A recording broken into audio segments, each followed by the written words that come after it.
It's midday here in Nigeria. Thank you for staying with us and welcome to Lunchtime Politics, the headlines. It's 4 days to the proposed strike by the Labour as federal government appeals to NLC-TUC to shelve the planned nationwide industrial action. The government is looking into their demands. Finally, sealed lips have been opened over the whereabouts of the president, as the Kaduna state governor claims he is in Europe meeting with investors. Plus, protests rocked the Independent National Electoral Commission office in Imo State as Labour Party demands for replacement of the resident electoral commissioner over allegations of compromise. The National Economic Council has appealed to the leadership of organized labor to shelve their planned nationwide indefinite strike action and continue to dialogue and engage with the leadership of their respective states. The NEC also considered other issues such as declining revenues in sectors of the economy and the matter of palliatives for states, amongst others. Our correspondent, Lanre Lasisi, reports. It's the 136th National Economic Council meeting taking place in the council chamber of the presidential villa.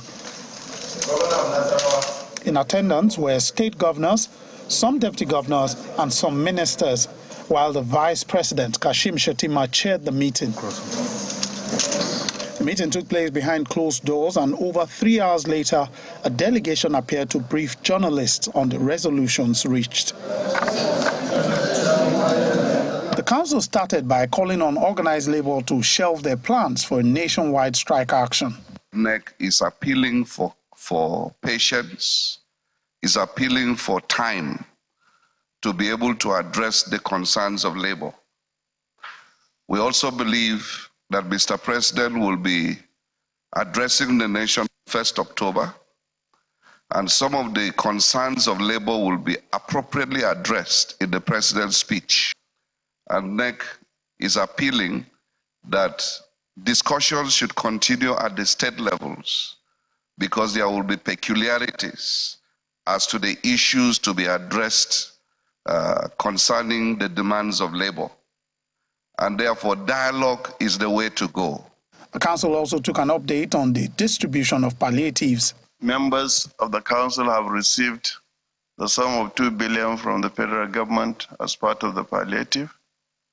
And also work is on progress by all members of the council. And the council urged members to redouble effort to alleviate the sufferings of the Nigerians. According to the governor of Nasarawa State, the declining production of oil was also considered by council following a presentation by the Director General of the Budget Office on next year's budget. It was asked also to go and check on the presentation on the declining production of oil, because that's one area that we said we are concerned. We cannot be having more discoveries in the oil field and yet we are having declining production when it comes to that, because we expect OPEC actually to increase our quota, not to decrease. And so we can take advantage of the economic situation. A resolution was also taken on the issue of electricity and energy sufficiency.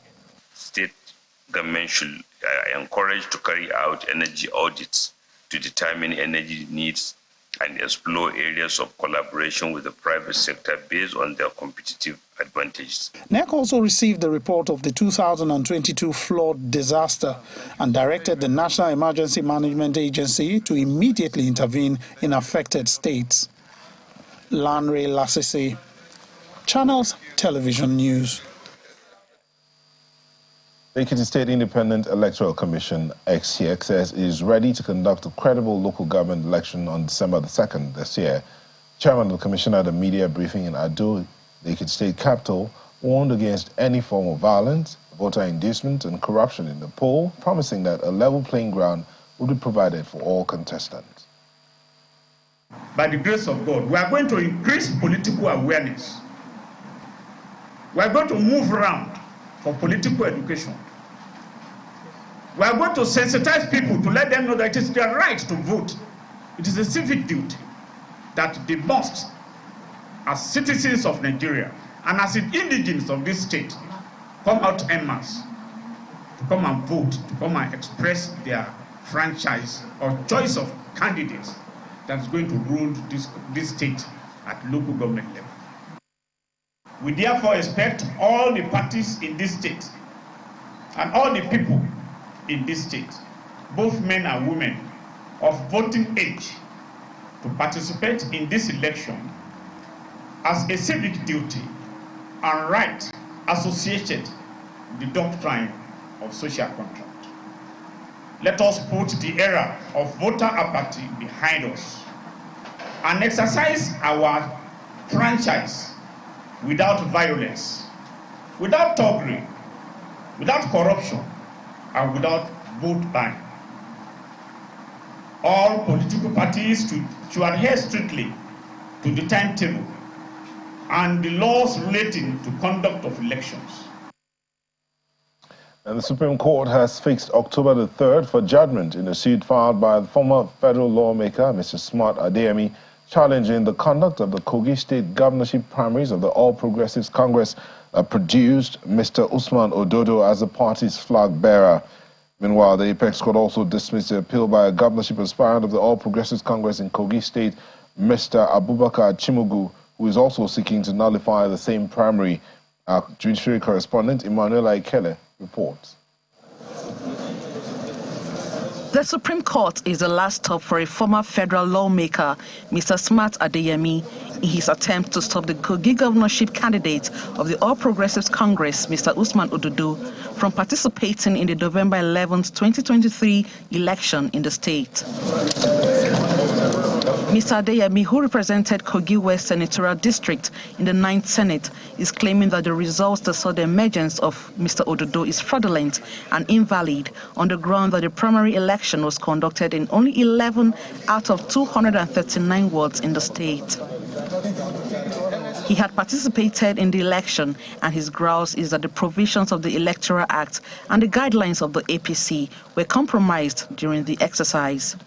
While adopting his final address, his counsel, Mr. Musibao Adetumbi, argued that the primary election of April 14 was conducted in gross violation of Section 84 of the Electoral Act 2022. However, the counsel to Mr. Usman Ododo called for the dismissal of the appeal on the ground that it has become academic because the 180 days within which APC can conduct another primary for the nomination of candidates has since elapsed.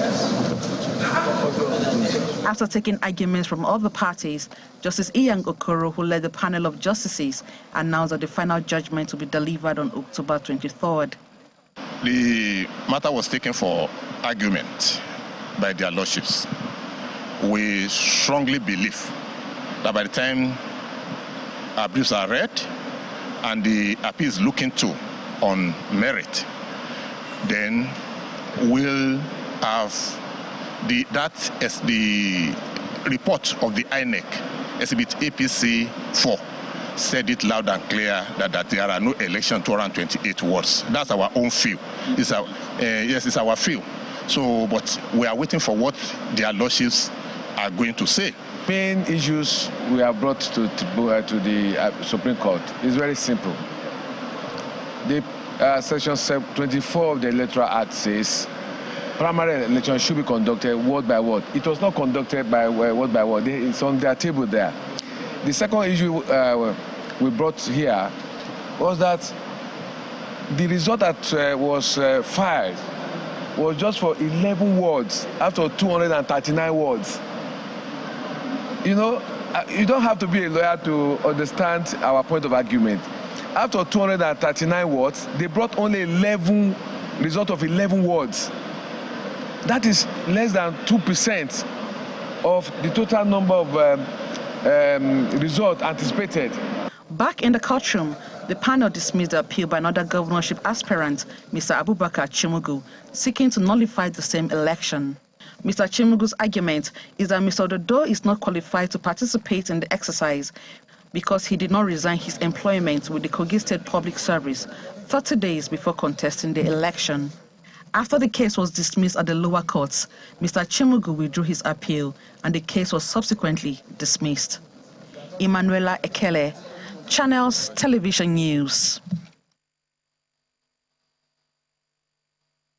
And in Kaduna, the State Governorship Election Petition Tribunal has dismissed the petition filed by the People's Democratic Party and its candidate in the 2023 elections, Mr. Issa Ashiru, against the victory of Governor Uba Sani of the All Progressives Congress for lacking in merit. In a dissenting judgment of 2-1, the three-member panel, headed by Justice Victor Obiaye, dismissed the petition on the grounds that the pre-hearing notice was filed out of time and therefore deemed to have been abandoned by the petitioners. The anxieties that surrounded the outcome of the 2023 Kaduna State Governorship election heightened on Thursday as the tribunal sat to deliver its judgment in the petition filed by the People's Democratic Party (PDP) and its candidate Issa Ashiru. Party members and their supporters besieged the court premises to witness the proceedings with great optimism. During the March 18 election, Governor Uba Sani had polled a total of 730,001 votes to defeat his closest rival, Issa Ashiru of the PDP, who scored 719,196 votes. Not satisfied with the outcome of the polls, the petitioners filed their petition at the tribunal, challenging the return of Governor Sani. PDP and Ashiru alleged that there was massive irregularities and manipulation of results by INEC in favor of Governor Sani in some local governments. According to them, Governor Sani did not also score the highest number of valid votes cast in the election and ought not to have been returned winner by INEC. We believe the materials we placed before is sufficient enough for the court to have even declared our candidate the winner of the election, because we know PDP won the election in Kaduna State. At the last sitting of the court on September 3rd, in its judgment, which was split 2-1, Justice Victor Obiaye notes that the preliminary notice by the PDP was filed outside the 21 days provided by the Electoral Act and the Constitution from the day when the election result was declared. He held that the petition was deemed to be abandoned. In essence, as at today, the PDP petition is dismissed by the tribunal. Unless PDP appeal to the Court of Appeal, then we now know what will happen there. But the petition has been dismissed. The ruling was supported by his brother judge, Justice Noye, while the third member of the panel, Justice Damlat, disagreed, stating that the preliminary notice was properly served and not abandoned.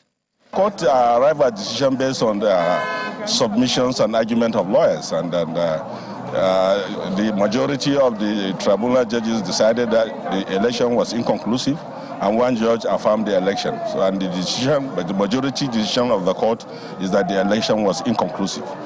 On the substantive petition, the tribunal, again in a dissenting decision of 2-1, ruled for a supplementary election in 21 polling units in 4 local government areas of Kaduna State within 90 days. In the meantime, the governor of Kaduna State, Senator Uba Sani, has been speaking on the judgment of the Kaduna Election Petition Court. The governor says he is extremely delighted and humbled by the ruling of the tribunal, and is also extending a hand of fellowship to the PDP candidate in building the state. Governor Sani, who was also expressed his belief in the judiciary, was speaking on our political program, Politics Today. I was not surprised because throughout the tribunal sitting, our lawyers were briefing me about what was happening, and as someone who was part of the Electoral Act in this country, don't forget that I was in the National Assembly for 4 years, and I was among the people that actually sat down together and amend the Electoral Act.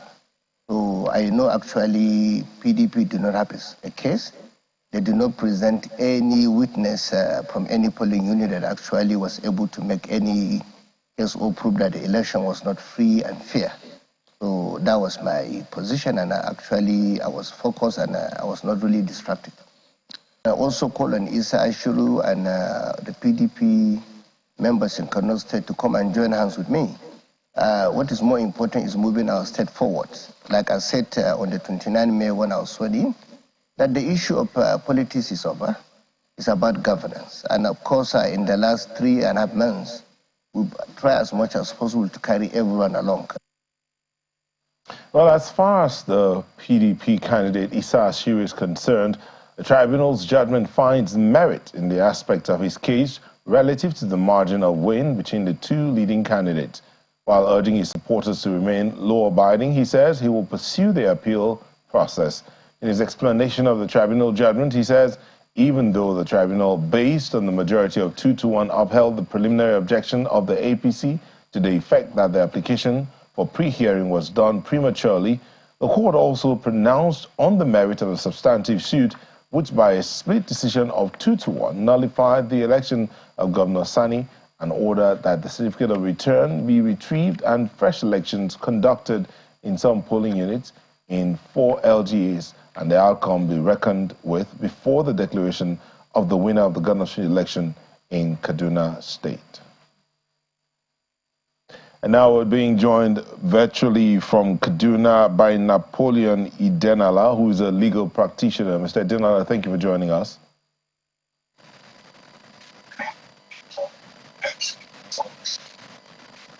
Is Mr. Idenala there?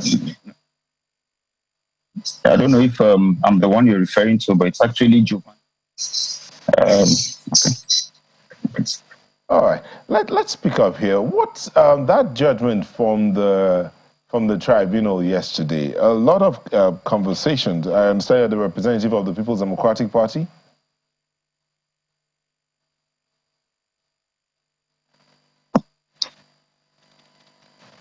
Hello? We'll take a quick break. Hello? Okay, if you can hear me. What's your take on the judgment of the tribunal yesterday? Well, from the judgment yesterday, which was delivered via Zoom, none of the parties, to the best of my knowledge, for now, has the hard copy of the judgment, the transcript that is. But from the judgment yesterday, 3 takeaways come to mind. First of all, a preliminary objection by the respondents, that is Governor Ubasani and his party and the Electoral Commission, challenging the competence of the petition on the ground that it was filed out of time, did not receive the blessing of the tribunal. The tribunal did not agree that it was filed out of time. So for that, the preliminary objection on that ground was set aside, was refused. Secondly, the tribunal also considered the objections of the respondent to the effect that the petitioners did not file their pre-trial conference processes ASAT when they were supposed to, that they filed it before the time permitted by the Electoral Act. So the tribunal in its wisdom held that indeed the petitioners did not file when they were supposed to, and for that reason struck out the petition. But out of abundance of caution, the tribunal still went ahead to hear the petition on its merit. And it was on this second leg of hearing the petition on its merit without prejudice to that earlier decision to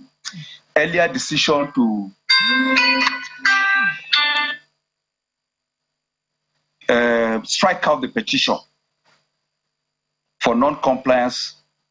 But this time around, the tribunal now held that yes, on its merit, without prejudice to the earlier decision of the tribunal striking out the petition, that the petition itself has merit and was held that the election was inconclusive and ordered for by-election, ordered for rerun in certain areas of the local government.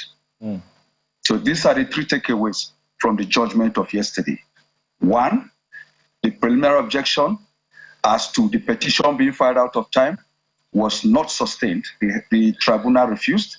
Secondly, that the petitioners did not file their prior conference processes as at the time they were supposed to, was held by the tribunal to be meritorious, and accordingly the petition was struck out. But out of abundance of caution, the tribunal now went into the merits of the matter and said, assuming that the matter should be decided on its merit, they evaluated everything and held that indeed the election was inconclusive. Okay. And ordered for. So the way it is right now, because in the society or in the Nigerian space, political space, there's been a lot of what many will say is confusion. What exactly is going on here? Is it that the Kaduna State governor has been removed by the tribunal, or is he still there? What is the status of things? Because all of this, many will say, is legalese. So you being the lawyers here, just break it down for Nigerians. If I understand what you're saying here is that, okay, so based on the filing and time schedule, the tribunal threw out the petition of the PDP. But out of caution, still looked at the merit of the case, right? Yes. Okay. What does this mean? In simple terms, just as I said, part of the reason for this confusion is because the people, either counsel or the parties themselves, didn't have access. They don't have the hard copies of the judgment. And it was delivered via Zoom. So it was now for those who listened to the judgment of the court, of the tribunal, and came out with what opinion they had of the judgment as at that point in time. But in simple terms, in very simple terms, the governor of Kaduna State is still on seat. He has not been removed. You understand? It is in the interest of both parties to go on appeal. First of all, the petitioners would like to go on appeal to challenge the decision of the tribunal, which struck out their petition on the basis that they did not file those processes as at the time they were supposed to, as prescribed by the law. It is in their interest to challenge it, and I believe they will do so. Okay. That aspect of the ruling of the tribunal favors the governor. The governor is still on seat. Okay. Now the tribunal has said, okay, without prejudice to the ruling we just delivered now, let us go into the merit of the matter, assuming without conceding, that is the word, assuming without conceding that we have done technical, what we did is more of technical justice. We want to go into the meat of the matter. Now they have gone into it. And for right or for wrong, decided that the election was inconclusive. Okay. Having decided that the election was inconclusive, they have now asked that a rerun be conducted. So going back to your question, the governor is still on seat. All right. So with this kind of ruling now, thank you for the clarification. The governor is still on seat, but does this judgment mean INEC needs to start preparing for a rerun or wait for the appeal? Hello? Can you hear me? Hello? Can you hear me, Mr. Idenala? Can you hear me? The governor has not been removed. Okay. The governor has not been removed. He's still on seat. Okay. Even if a rerun is to be conducted, he will still be on seat. For the period that he wants to appeal, he will still be on seat. It's just like the case of 2019 when Ganduje, as the governor of Kano State, and what's his name? Alhaji Abba Gida, there was a rerun. The governor was still on 6 there. So, for the purpose of this judgment, I think Governor Obasani is still the governor substantive of Kaduna State. I don't think he has been removed. All right. Thank you very much. Thank you, Mr. Napoleon Idenala, legal practitioner. Thank you for speaking with us today on Lunchtime Politics. You're welcome. Well, the governor of Senator Obasani has asked those seeking to know the whereabouts of President Bola Tinubu to be rest assured that he is hale and hearty. Governor Sani explained that the team that joined the president to the United Nations General Assembly is returning in batches as the president is currently in Europe meeting with investors. We should be talking about governance, talking about what has President Aswaji have done for Nigeria. Instead of that, people are talking about rumors, talking about propaganda. Like I said, I started by telling you there are two things in life. You either win propaganda battle or you win political battle. Aswaji is winning political battle. But the other people are winning propaganda battle. But propaganda battle has limitation. Very soon, they will stop it. So, Mr. President, as I'm speaking with you, he is also busy talking, reaching out to other investors across Europe to ensure that Nigeria benefits from other meetings that he should do. So why are people sitting down talking about that? Mr. President is fine. He's doing very well. Myself, I only returned today. Some have not returned until the next 2 days. So this issue is not an issue that I think anybody should waste his time answering. And in Imo State, ahead of the off-cycle governorship election in November, youth and supporters of the Labour Party in Imo State have staged a peaceful protest at the premises of the Independent National Electoral Commission, INEC, tasking the commission to ensure it conducts credible, free and fair polls in the state. The protesters want INEC to ensure that their votes count by using the BVAS machine. They also want the resident electoral commissioner in the state to be replaced due to allegations of compromise. Responding to the protesters, the commission's head of voter education and publicity, Emmanuel Okpara, assured them that INEC will remain an impartial umpire and resist any attempts to compromise standards during the elections. INEC promised us in the last election, it is contained in INEC guidelines for the election that BVAS must count. Yes. That election will be transmitted online, electronically, right from the polling units. We know what happened in the last election. We have come to beg INEC to please, we did not ask you to make that regulation. You made that regulation because you know it is the right thing. So you are under duty to live up to your regulations. INEC, we are begging and appealing that those beautiful innovations contained in your electoral guideline, INEC should please leave them, keep them, and implement them. For more news, you can look at our website at channelstv.com for more stories and others, politics, current affairs, and other issues. For now, you've been served at Lunchtime Politics. Thank you for watching. I'm Neota Ibe.